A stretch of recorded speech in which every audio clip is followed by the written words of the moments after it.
Hello everyone, I'm Sebastian Y and this is Foundations of Economics. In this video, I'm going to do an exercise on saving and investment.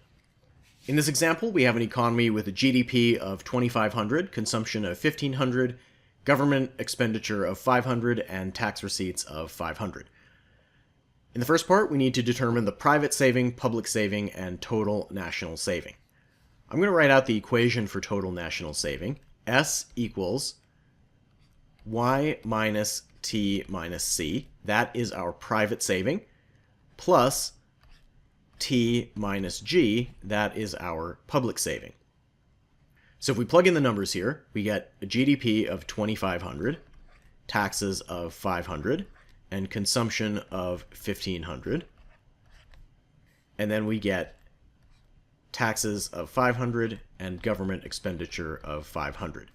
This is going to give us a private saving of 2,500 minus 2,000, which is 500, and a public saving of 500 minus 500 of 0. And that also means our total national saving will just be the sum of those, which is 500. We're now going to increase government expenditure to 1,000 while keeping everything else the same. Writing out our equation again, we have GDP is still remaining at 2,500, taxes at 500, consumption at 1,500, and so that means our private saving remains 500. For our public saving, we have taxes of 500 still, but now we need to subtract off the increased level of government spending of 1,000, and so we are going to get public saving of negative 500, which means we are now running a budget deficit instead of a balanced budget in the first part.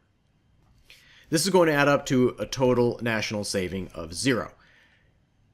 In the last part, we are asked to compare the level of investment between A and B.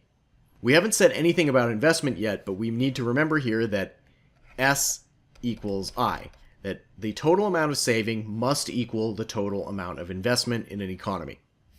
That means that in part A, investment is 500. This means the economy is spending a total of 500 on purchasing physical capital, whereas in part B, the investment is going to be 0.